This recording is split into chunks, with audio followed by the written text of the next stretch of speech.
जिल्ह्यातील शासकीय, निमशासकीय व खाजगी क्षेत्रातील कायद्यांतर्गत असणाऱ्या आस्थापनांनी त्यांच्या आस्थापनेवर कार्यरत असणाऱ्या सर्व कर्मचाऱ्यांची त्रैमासिक विवरण नमुना ER1 ची सांख्यिकी माहिती 31 जानेवारीपर्यंत ऑनलाईन पद्धतीने सादर करा, असे आवाहन जिल्हा कौशल्य विकास, रोजगार व उद्योजकता मार्गदर्शन केंद्राचे सहाय्यक आयुक्त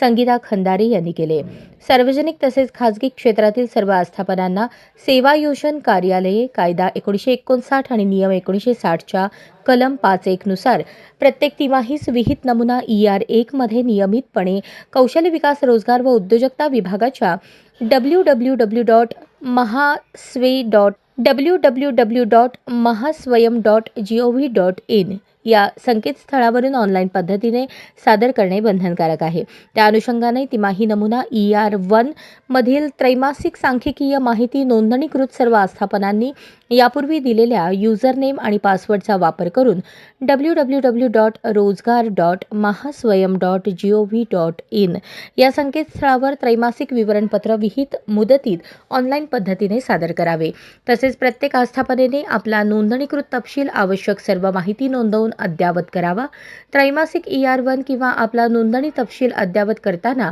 कोणत्याही प्रकारची अडचण आल्यास जिल्हा कौशल्य विकास, रोजगार आणि उद्योजकता मार्गदर्शन केंद्र, नॉर्थकोट पार्क चौक, सोलापूर, संपर्क 0217 299 29 56 या कार्यालयाशी संपर्क साधावा, असे आवाहन कौशल्य विकास, रोजगार व उद्योजकता सहाय्यक आयुक्त संगीता खंदारे यांनी केले आहे.